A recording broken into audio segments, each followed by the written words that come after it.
Hello friends, very warm welcome in my channel Life Secrets with नम्रता शर्मा।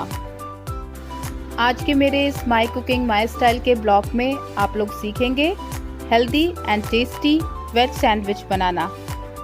तो चलिए quickly start करते हैं अपनी रेसिपी को। वेज सैंडविच बनाने के लिए यहाँ पे हमने लिए हैं 2 tablespoon chopped carrot, green capsicum 2 tablespoon, cabbage 2 tablespoon, boiled corn 2 tablespoon, 2 tablespoon fresh and chopped coriander leaves, 1 teaspoon chopped green chili। Green chilli optional है, आप चाहें तो इसे अवॉइड भी कर सकते हैं। Medium size 2 boiled potato. यहाँ पे मैं यूज़ कर रही हूँ वाइट ब्रेड स्लाइसेस, आप चाहें तो इसकी जगह पे आप मल्टीग्रेन ब्रेड या फिर ब्राउन ब्रेड भी यूज़ कर सकते हैं। और इसके साथ ही मैंने लिए हैं यहाँ पे अमूल चीज़ स्लाइसेस। अब यहाँ पे मैंने सारे वेजिटेबल्स, पोटैटो सबको एक साथ एक बोल में डाल लिया है।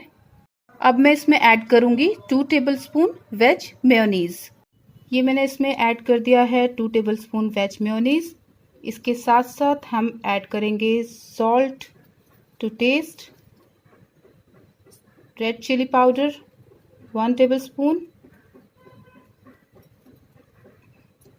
Black pepper half tea spoon.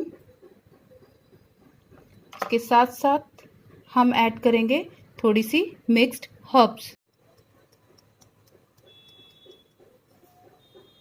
अब इन सबको हम अच्छे से मिक्स कर लेंगे। यहाँ पे मैंने ली है एक ब्रेड स्लाइस। अब इसके ऊपर मैं थोड़ा सा बटर स्प्रेड करूँगी।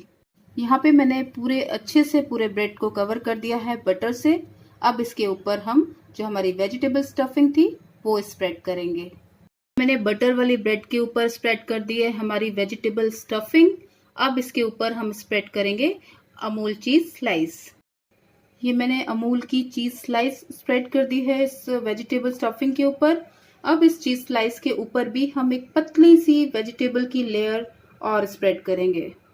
ये मैंने जो लेयर लगाई थी अमूल चीज स्लाइस की, उसको भी मैंने वेजिटेबल की स्टफिंग से कवर कर दिया है। क्योंकि हमारा हेल्दी वेजिटेबल सैंडविच है, इसलिए हमने इसमें स्टफिंग को बहुत अच्छे से स्टफ किया है। अब यहाँ पे मैंने ली है एक और ब्रेड स्लाइस, जिसपे मैंने अच्छे से बटर को स्प्रेड किया हुआ है। इस ब्रेड स्लाइस को हम कवर कर देंगे हमारे सैंडविच के ऊपर। हमारा ये सैंडविच हमने रेडी कर लिया है। अब हम इसको तवे पे ग्रिल कर लेंगे। यहाँ पे मैंने एक तवे को हीट कर लिया है। अब इसके ऊपर मैं थोड़ा सा स्प्रेड करूँगी कुकिंग ऑयल। कुकिंग ऑयल भी थोड़ा हीट हो गया है। अब गैस की फ्लेम को स्लो करेंगे और अपना सैंडविच तवे के ऊपर डालेंगे। अब इस सैंडविच को हम पहले एक साइड से 2 मिनट के लिए सिकने देंगे और उसके बाद दूसरी साइड से 2 मिनट के लिए सेक लेंगे। ये देखिए हमारा सैंडविच कितने अच्छे तरह से ग्रिल हो चुका है।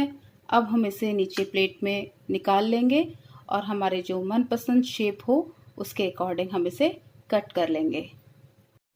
ये देखिए अब हमारा ये वेज सैंडविच बिल्कुल रेडी हो चुका है। अब आप अपने सैंडविच को एंजॉय कीजिए। जल्दी मिलते हैं एक न्यू वीडियो के साथ। Take care, bye bye.